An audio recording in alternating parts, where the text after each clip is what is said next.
Tessa Thompson has built up quite a resume over the years, initially earning recognition in films like Tyler Perry's For Colored Girls, Justin Simeon's Dear White People, and Ava DuVernay's Selma, before becoming a franchise icon in the Creed series and an Emmy nominee for Sylvie's Love.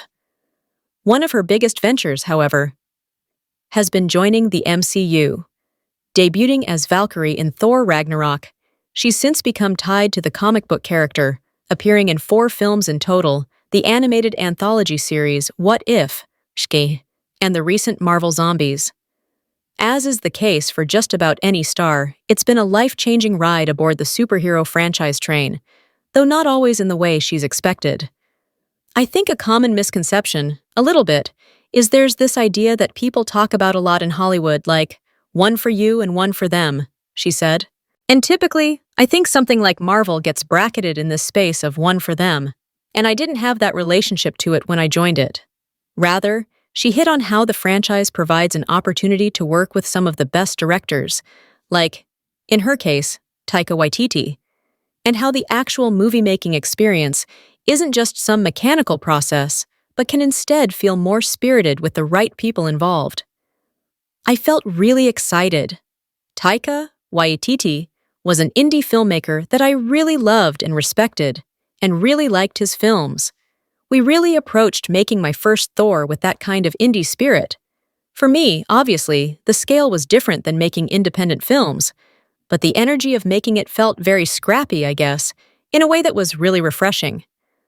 But that is not true of all of the films necessarily. So, I think that's something that I kind of came into the MCU thinking, oh, well, that's what the experience of making these films is like, and that isn't always the case.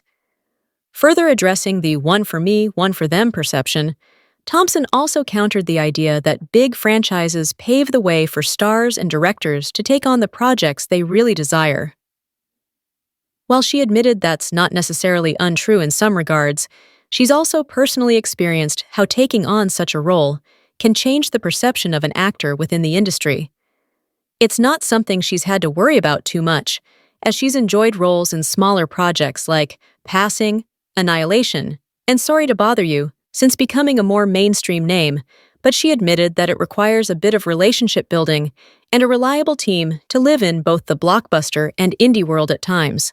But I think another thing is there's this idea sometimes that if you do and call it the MCU or Marvel by another name, but if you make big franchise movies, there's this idea that then you can get smaller, independent, interesting stories greenlit much easier. I suppose maybe there's some level of validity to that, but I'm not sure that that's entirely true. I think, also, maintaining the interest and availability to do much smaller projects after you've entered these bigger spaces is something that requires work and also community support around you. Because, obviously, I'm me, I'm here, but there's a whole organism and team and people behind me that also make it possible for me to do what I do. I think you have to be on the same page about the kind of career that you want to pave, and I think sometimes, when you enter some of these bigger franchise spaces, there's also maybe a kind of filmmaker that sees you differently now, a kind of auteur that maybe doesn't imagine. The moment Thompson most felt that divide between the indie and franchise space was when the time came for her to join Sorry to Bother You.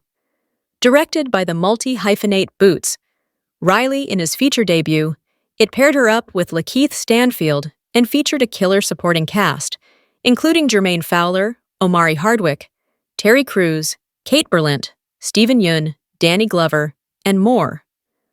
While Riley had no qualms initially offering her a part among that group before she was brought into the MCU, that all changed after she became Valkyrie.